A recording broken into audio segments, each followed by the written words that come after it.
The wait list. Oh no, but it isn't all bad news. You might be a little disappointed, but hold on to the idea that what the business school is really saying is they don't want to lose the opportunity for you to be part of their class. So what can you do to increase your odds of getting off the wait list? Hi, I'm Jeremy of MBA Mission. And my very first client was on the wait list. I was the last person admitted to Chicago Booth, even before it was Chicago Booth. I assure you that he has just as much an MBA as his classmates are today. So again, don't fret. Let's do this. How do you get off the wait list? First and most importantly, your school is going to send you a list of instructions when they put you on the wait list. Probably some FAQs. Read and listen to what they're saying. There are explicit directions, and the most important thing is to follow them. For example, many schools will ask you to accept your spot on the wait list by a certain date. If you miss that deadline, then you automatically will be removed from the wait list. You don't want that to happen. Many schools will also offer online chats for waitlisted students to attend to gain more information about the process. They'll give you a discussion of timing. Rarely will they give you numbers. You should take advantage of that opportunity so that you can learn as much as you can to glean any possible advantage in your waitlist process. Most schools will give you the opportunity to stay in touch and share new information. What should those updates be? Think back to when you submitted the application, which was probably only a couple months ago, before you got that decision, and update them across any of the following categories. First, professional. Have you received a promotion? If not, have you taken on more responsibility at work? Maybe a new project? Did you earn some sort of special recognition? Have you moved any existing projects closer to completion? And therefore, maybe you can share with the business schools some sort of milestone that you accomplished. Think about your professional accomplishments and how you can share them in an update.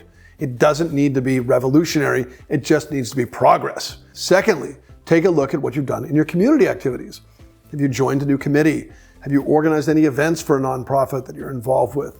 Did you have a big breakthrough as a big brother, or get that fundraise done for that clean water program? Whatever it may be, if it's real to you, it'll be real for them, and you should update the AdCom with anything that is relevant to you. And again, anything that shows that growth. The third category is personal accomplishments. Did you publish a poem or earn your scuba diving certification? Have you been on any interesting trips? While it may seem that the admissions committee might not be interested in these activities, we still encourage you to share them.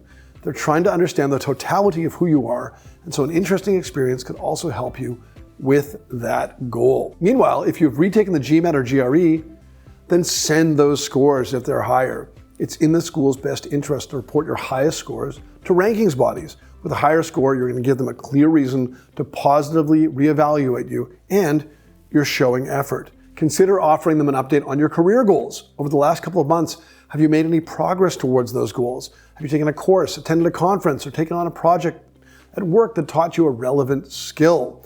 These are things the admissions committee will want to know because it emphasizes your seriousness. Finally, you could write about your further knowledge of and fit with the school. And this one's important.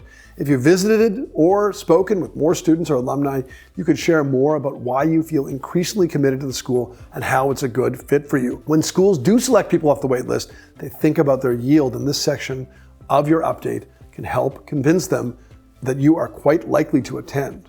Note, you do not need to provide updates on all of these categories, only the ones where you have relevant information to share. Of course, follow their guidelines and their word limitations. One common question we get asked about is whether you can send additional letters of recommendation. Now, let's return to our first piece of advice. Make sure you understand the school's policies on recommendation letters. If they ask you not to send them, then you should probably abide by that, but you can maybe sneak in one letter, just don't send them a flood. However, some schools will encourage those letters from current students or other recommenders. These letters do not need to follow the school's recommendation form. It can simply be 3-4 paragraph emails to the school about your strengths. Try to pick people who are going to highlight new strengths that weren't illuminated in your existing letters. Just remember, don't send 50 letters. Imagine being on the receiving end of that. Communicate thoughtfully, not massively. You may be wondering how often to update the school.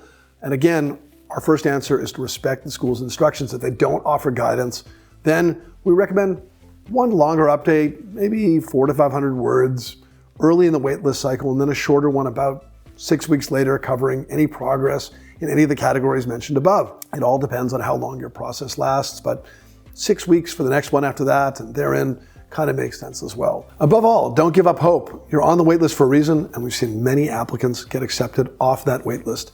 We talked about recommendations. To make the most of those recommendation letters, here we are with another video on that topic.